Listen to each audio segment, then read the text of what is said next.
ನಮಸ್ಕಾರ ಕನ್ನಡಿಗರೇ. So welcome to crypto in Kannada. So ಇದರಲ್ಲಿ ಏನಂದ್ರೆ ಕನ್ನಡದಲ್ಲಿ ಕಂಟೆಂಟ್ ನಿಮ್ಗೆ ಇಂಟರ್ಲಿಂಕ್ ಬಗ್ಗೆ ಇರುತ್ತೆ. ಎಲ್ಲಿವರೆಗೂ ಅಂದ್ರೆ ಫುಲ್ ಎಂಡ್ವರೆಗೂ ಇರುತ್ತೆ. ಅಂದ್ರೆ ಯಾವ ತರ ಅಂದ್ರೆ ಬಂದಿರೋ ITL ಚಿನ್ನ ಅಥವಾ ITL ನ ಹೇಗೆ USDT ಗೆ ಸ್ವ್ಯಾಪ್ ಮಾಡ್ಕೊಂಡು ಆ USDT ನ ತಗೊಂಡು ಬೈನಾನ್ಸ್ ಅಲ್ಲಿ ಹೇಗೆ ಸೆಲ್ಗೆ ಅನ್ನೋದು ಇದ್ಬಿಟ್ಟು ಹೇಗೆ ನಮ್ಗೆ ಇಂಡಿಯನ್ ರುಪೀಸ್ ಅಲ್ಲಿ ಅಮೌಂಟ್ ನ ಪಡೆಯೋದು ಹೇಗೆ ಅಂತ ಎಲ್ಲ ಇದರಲ್ಲಿ ಹೇಳ್ಕೊಡ್ತೀನಿ. ನಾವು ಹೇಗೆ ನ್ಯೂ ವ್ಯಾಲೆಟ್ ನ ಕ್ರಿಯೇಟ್ ಮಾಡ್ಕೊಳೋದು ಅಥವಾ ಆಲ್ರೆಡಿ ಕ್ರಿಯೇಟ್ ಆಗಿರೋ ವ್ಯಾಲೆಟ್ ನ ಹೇಗೆ ಸೆಕ್ಯೂರಿಟಿ ಕೀ ಪಾಸ್ಪೇಸ್ ಇಂದ ಹೇಗೆ ನಾವು ರಿಟರ್ನ್ ಇಂಪೋರ್ಟ್ ಮಾಡ್ಕೊಳ್ಳೋದು, ಮತ್ತೆ 1 or 2 ವ್ಯಾಲೆಟ್ಗಿಂತ ಜಾಸ್ತಿ ಇನ್ ಕೇಸ್ ಆಲ್ರೆಡಿ ಕ್ರಿಯೇಟ್ ಆಗಿದ್ರೆ ಅದನ್ನ ಹೇಗೆ ಡಿಲೀಟ್ ಮಾಡೋದು ಅಂತ ಹೇಳ್ಕೊಡ್ತೀನಿ. ಮತ್ತೆ ಹಾಗೆ ಫ್ರೀ ಆಗಿ 0.2000 HCS ನ ಹೇಗೆ ತಗೊಳ್ಳೋದು ಅಂತ ಹೇಳ್ಕೊಡ್ತೀನಿ. ಮತ್ತೆ ಹಾಗೆ ITLX ವ್ಯಾಲೆಟ್ ನ ಕೋಡ್ ನ ಎಂಟರ್ ಮಾಡೋದ್ರಿಂದ ನಿಮಗೆ ಹೇಗೆ ಕಮಿಷನ್ ಅಂತೂ ಸಿಗುತ್ತೆ ಅನ್ನೋದು ಕೂಡ ಹೇಳ್ಕೊಡ್ತೀನಿ. ಸೊ ನ್ಯೂ ವ್ಯಾಲೆಟ್ ಇವಾಗ ನಾವು ನ್ಯೂ ವ್ಯಾಲೆಟ್ ನ ಹೇಗೆ ಕ್ರಿಯೇಟ್ ಮಾಡೋದು ಅಂತ ಹೇಳ್ಕೊಡ್ತೀನಿ. ಸೊ ಇಲ್ಲಿ ಆಪ್ ಪಕ್ಕ ವ್ಯಾಲೆಟ್ ಅಂತ ಕಾಣ್ತಿದೆ, ಅದನ್ನ ಕ್ಲಿಕ್ ಮಾಡಿ. ಇಲ್ಲಿ ಕ್ರಿಯೇಟ್ ಎ ನ್ಯೂ ವ್ಯಾಲೆಟ್ ಅಂತ ಇದೆ. ಸೊ ನಿಮ್ಗೆ ಬೇಕಾದಂತ ಯಾವ್ದಾದ್ರು ಒಂದು ಪಾಸ್ವರ್ಡ್ ಹೊಡ್ಕೊಳ್ಳಿ, ಮತ್ತೆ ಅದನ್ನೇ ಪಾಸ್ವರ್ಡ್ನೇ ಎಂಟರ್ ಮಾಡಿ. ಸೊ ಒಂದ್ಸರಿ ಫಿಂಗರ್ ಪ್ರಿಂಟ್ ಅದು ವೆರಿಫಿಕೇಶನ್ ಕೇಳುತ್ತೆ. ಕಂಟಿನ್ಯೂ ಮೇಲೆ ಕ್ಲಿಕ್ ಮಾಡಿ. ಸೊ ಇಲ್ಲಿ ನೋಡ್ತಿರ್ಬೋದು ನಿಮ್ದು ನ್ಯೂ ವ್ಯಾಲೆಟ್ ಕ್ರಿಯೇಟ್ ಆಗಿದೆ ಆಲ್ರೆಡಿ. ಸೊ ಇವಾಗ ನಾವ್ ಏನ್ ಮಾಡ್ತೀವಿ ಅಂದ್ರೆ ವ್ಯಾಲೆಟ್ ಕ್ರಿಯೇಟ್ ಮಾಡಾದ್ಮೇಲೆ ಬ್ಯಾಕಪ್ ಮೇಲೆ ಕ್ಲಿಕ್ ಮಾಡ್ಕೊಳ್ಳಿ. ಇಲ್ಲಿ ಕೆಳಗಡೆ ಕಾಣ್ತಿದ್ದಲ್ಲ ಶೋ ಮೈ ರಿಕವರಿ ಫೇಸ್ ಅಂತ ಇದೆ, ಅದನ್ನೊಂದು ಕ್ಲಿಕ್. ಸೊ ಇಲ್ಲಿ ಕಾಣ್ತಿರೋ ಪಾಸ್ನ ನೀವು ಇಲ್ಲಿ ಕೆಳಗಡೆ ಕಾಪಿ ಅಂತ ಇದೆ ನೋಡಿ, ಕಾಪಿನ ಕ್ಲಿಕ್ ಮಾಡ್ಕೊಂಡು ನಿಮ್ಮ ಫೋನಲ್ಲಿ ನೋಟ್ ಅಂತ ಒಂದು ಆ್ಯಪ್ ಇರುತ್ತಲ್ಲ ಅದ್ರಲ್ಲಿ ಪೇಸ್ಟ್ ಮಾಡಿ ಇಟ್ಕೊಳ್ಳಿ, ಅಥವಾ ನಿಮ್ಗೆ ನಿಮ್ದೇ ಪ್ರೈವೇಟ್ ಯಾವ್ದಾದ್ರು ಬುಕ್ ಇದ್ರೆ ಯಾವ್ದಾದ್ರು ಡೈರಿ ಇದ್ರೆ ಅದ್ರಲ್ಲಿ ಬರ್ಕೊಂಡು ಇಟ್ಕೊಳ್ಳಿ. ಇದು ಏನಕ್ಕೆ ಯೂಸ್ ಅಂದ್ರೆ ಇನ್ ಕೇಸ್ ನೀವೇನಾದ್ರೂ ಇಂಟರ್ಲಿಂಕ್ ಆ್ಯಪ್ನ ಡಿಲೀಟ್ ಮಾಡಿದಾಗ ಮತ್ತೆ ಇನ್ ಕೇಸ್ ಏನಾದ್ರು ಇನ್ಸ್ಟಾಲ್ ಮಾಡಿದ್ಮೇಲೆ ಇದೇ ಹಳೆ ವ್ಯಾಲೆಟ್ ಏನಾದ್ರು ಬೇಕಾಯ್ತು ಅಂದ್ರೆ ಹಳೆ ವ್ಯಾಲೆಟ್ದು ಈ ತರ 12 ವರ್ಡ್ಸ್ದು ಫೇಸ್ ಇತ್ತು ಅಂದ್ರೆ ನಿಮ್ಗೆ ತಿರ್ಗಾ ಆಮೇಲೆ ಇಂಪೋರ್ಟ್ ಮಾಡ್ಕೊಂಡ್ಬಿಡುದು ಆರಾಮಾಗಿ ಈಸಿಯಾಗಿ ಅದೇ ಹಳೆ ವ್ಯಾಲೆಟ್ನ ಇನ್ನೊಂದ್ಸರಿ ಹಾಕೋಬಹುದು. ಯಾಕಂದ್ರೆ ಇನ್ನೊಂದ್ಸರಿ ನೀವು ಡಿಲೀಟ್ ಮಾಡಿ ಮತ್ತೆ ಇನ್ಸ್ಟಾಲ್ ಮಾಡಿದಾಗ ನಿಮ್ದು ವ್ಯಾಲೆಟ್ ಆಟೋಮೆಟಿಕ್ ಫೆಚ್ ಆಗಲ್ಲ, ಇಲ್ಲಿ ಇನ್ನೊಂದ್ಸರಿ ನೀವು ಲಾಗಿನ್ ಆಗ್ಲೇಬೇಕಾಗುತ್ತೆ. ಸೊ ಲಾಗಿನ್ ಆಗ್ಬೇಕಾದ್ರೆ ಈ 12 ವರ್ಡ್ ಇದೆಲ್ಲ ಇದು ಇಂಪಾರ್ಟೆಂಟ್ ಆಗಿರುತ್ತೆ.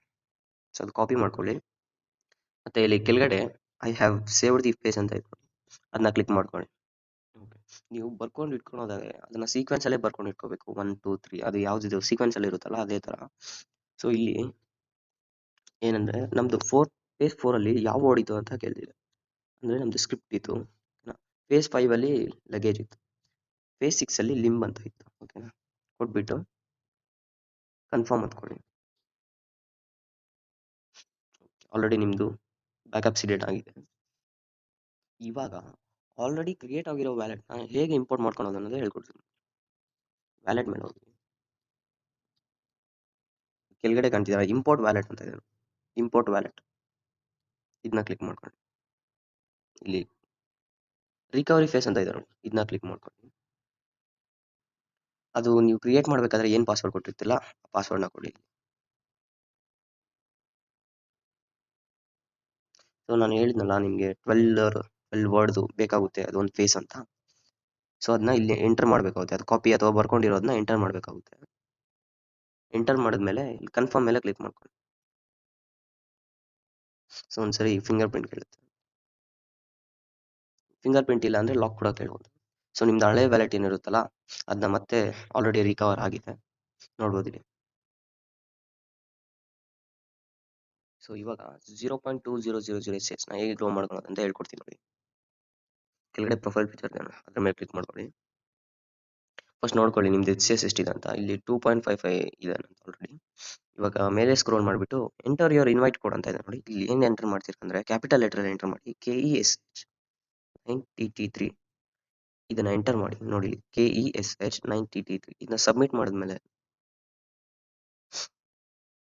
ಇವಾಗ ಇಲ್ಲಿ ನೋಡ್ತಿರ್ಬೋದು ನಂದು 2.55 ಇತ್ತು ಬಿಫೋರ್, ಇವಾಗ 2.7 ಆಗಿದೆ. ಈ ತರ ನಿಮ್ಮ HCS ಗ್ರೋ ಆಗುತ್ತೆ. ಓಕೆನಾ,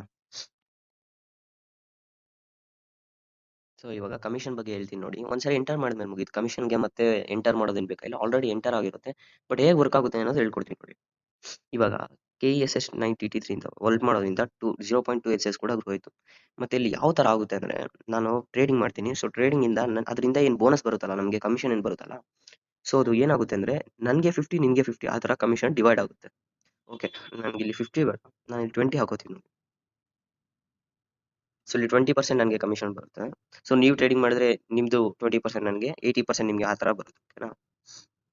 ನನಗೆ 50 ಬೇಡ, 20 ಮಾಡ್ಕೊಂಡಿದ್ದೀನಿ ನೋಡಿ. ಓಕೆ, ಇಲ್ಲಿ ಅಪ್ಡೇಟ್ ಆಗಿದೆ ನೋಡಿ. ಸೊ ಇದರಿಂದ ಏನಾಗುತ್ತೆ ಅಂದರೆ ನನಗೆ 20% ಕಮಿಷನ್ ಏನಿದ್ರು 20% ನನಗೆ, 80% ಏನೇ ಕಮಿಷನ್ ಇದ್ರು ನಿಮಗೆ ಬರುತ್ತೆ. ಇದು ಎಲ್ಲಿ ಕ್ರೆಡಿಟ್ ಆಗುತ್ತೆ ಅಂದರೆ ನಿಮಗೆ ಬಂದಿರೋ ಕಮಿಷನ್ ಇಲ್ಲಿ ಮೇಲೆ ಎಸ್ಟಿಮೇಟೆಡ್ ಅವಾರ್ಡ್ಸ್ ಅಂತ ಇದೆಯಲ್ಲ, ಸೊ ಇಲ್ಲಿ ಕ್ರೆಡಿಟ್ ಆಗ್ಬಿಡುತ್ತೆ. ಅದು USD ಅಲ್ಲೇ ಕ್ರೆಡಿಟ್ ಆಗುತ್ತೆ. ನೋಡಿದ್ರಲ್ಲ ಈ ಥರ ಕಮಿಷನ್ ಎಲ್ಲ ಪಡೆಯೋದಂತ. ಸೊ ಇದೇ ಥರ ಲಾಸ್ಟ್ವರೆಗೂ ಗೈಡ್ ಮಾಡ್ತಿರ್ತೀನಿ. ಕೊನೆಗೆ ನಿಮ್ಮ ಕೈಗೆ ಇಂಡಿಯನ್ ರುಪೀಸ್ ಸಿಗೋವರೆಗೂ ಕಂಪ್ಲೀಟ್ ಗೈಡೆನ್ಸ್ ನಾನು ಕೊಡ್ತೀನಿ. ಸ್ವಲ್ಪ ಸಬ್ಸ್ಕ್ರೈಬ್ ಮಾಡಿಕೊಂಡು ಲೈಕ್ ಮಾಡಿ. Okay, thank you, bye bye.